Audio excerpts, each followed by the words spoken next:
Kali ini saya akan membawakan beberapa tips cara belajar yang efektif dan efisien. Simak terus videonya. Belajar bagi siswa hingga mahasiswa adalah sebuah kewajiban sebagaimana predikatnya sebagai pelajar. Pelajar yang baik tentunya harus belajar yang baik. Belajar yang baik adalah belajar yang menghasilkan peningkatan pengetahuan, sikap dan/atau keterampilannya. Namun apakah belajar Anda sudah efektif dan efisien? Jika belum, mari simak 7 cara belajar yang efektif dan efisien. Sebelum itu jangan lupa tekan tombol subscribe, like dan share. 1. Ketahui tujuan. Ini adalah yang harus Anda perhatikan lebih dulu. Tentukan dulu tujuanmu belajar itu apa. Ketahui targetmu sampai mana. Ibarat berlari, kami harus punya target seberapa jauh. Misal 5 km. Saat kamu belum mencapai 5 km, kamu pasti akan tetap berlari sampai target yang kamu buat terpenuhi. Meski lelah, saat kamu sudah punya tujuan kamu pasti tetap lanjut. Beda hal saat kamu tidak punya tujuan.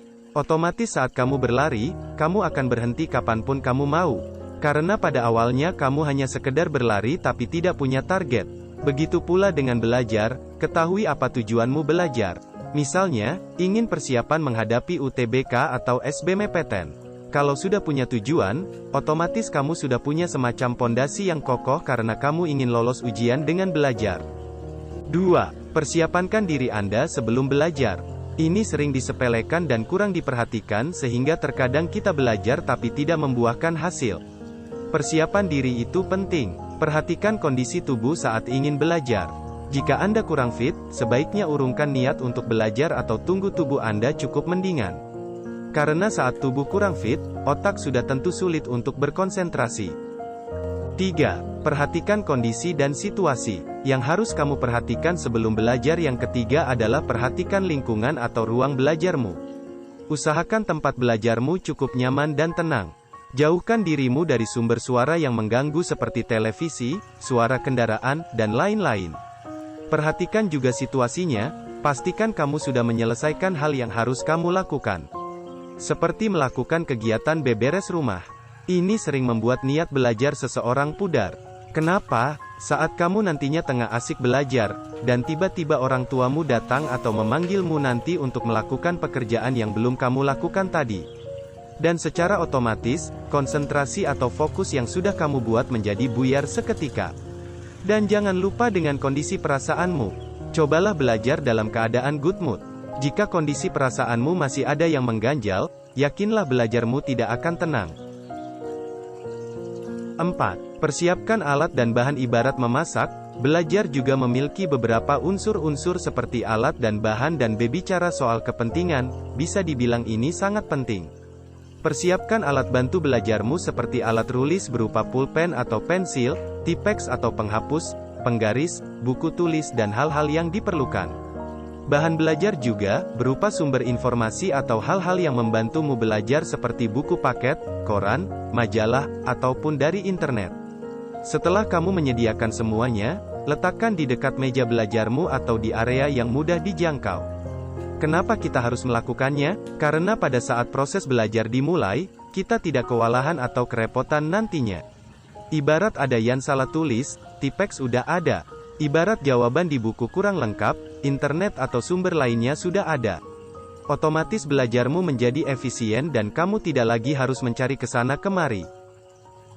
5. Waktu dan batas kemampuan. Ini juga sangat penting. Kenali diri Anda terlebih dulu. Dalam belajar, ada beberapa waktu yang sangat cocok dan paling baik. Tentu tiap orang punya waktu yang berbeda-beda. Contohnya waktu yang paling baik menurut saya adalah saat pagi pukul 9 sampai 11 atau malam hari pada pukul 7 sampai 8 malam. Ini adalah waktu yang menurut saya paling baik, karena pada waktu tadi, saya lebih mudah mencerna apa yang saya pelajari. Dan kenali batasanmu. Ada orang yang terlahir dengan IQ yang tinggi dan ada yang tidak. Sehingga ada orang yang sekedar membaca bentar udah masuk dan ada yang belajar semalaman tapi sedikit yang masuk. Mohon maaf, anggap saja kita adalah orang yang biasa saja atau tidak pintar. Jadi solusi belajar yang perlu kita lakukan adalah belajar lebih keras dari yang lain. Dan pada akhirnya pasti sedikit banyaknya masuk ke otak. Dan satu lagi, Ketahui batasanmu. Jangan terlalu memaksakan diri dalam belajar karena itu sangat tidak baik dan terkadang merusak pikiran dan kondisi tubuh. Dalam belajar, kamu tidak harus belajar non-stop tanpa henti berjam-jam. Daripada seperti itu, lebih baik kita belajar dan saat lelah kita beristirahat bentar dan sambung saat sudah kembali bugar. Jangan lupa subscribe ya, untuk mendukung channel ini. 6. Strategi. Selanjutnya adalah strategi. Dalam melakukan sesuatu kita harus memperhatikan pentingnya strategi. Dalam belajar juga kita harus punya strategi belajar. Misalnya saya, jika ada hafalan, maka biasanya saya menulis apa yang akan saya hafal di selembar kertas. Atau jika ada saya akan mengerjakan soal yang mudah terlebih dahulu. Jika ada ujian, saya biasanya menandai atau menggarisbawahi hal-hal penting. Kamu juga bisa mencoba seperti yang saya lakukan. Sebelum ujian juga saya selalu membaca hal yang saya kira penting berulang kali. Itu adalah beberapa strategi belajar saya. Kamu juga bisa menonton video pembelajaran di YouTube. Karena menurut saya itu cukup membantu. Kenapa? Karena saat menonton video YouTube kita akan menggunakan dua indera sekaligus, penglihatan dan pendengaran. Begitu juga dengan kamu. Cobalah beberapa strategi belajar seperti saya atau coba hal lain yang membuatmu lebih terbantu. 7. Relaks, teratur dan tenang. Belajarlah dengan tenang dan tidak terburu-buru. Atur waktu belajarmu sedemikian rupa agar kamu dapat belajar tanpa gangguan. Jangan belajar mendekati deadline. Jika perlu, Anda bisa memutar musik untuk menemani Anda sekaligus menaikkan mood Anda. Atur belajar Anda senyaman mungkin. Sekian beberapa tips cara belajar efektif dan efisien dari saya. Semoga kalian terbantu. Jangan lupa subscribe video ini, like dan share ke yang lain. Terima kasih banyak.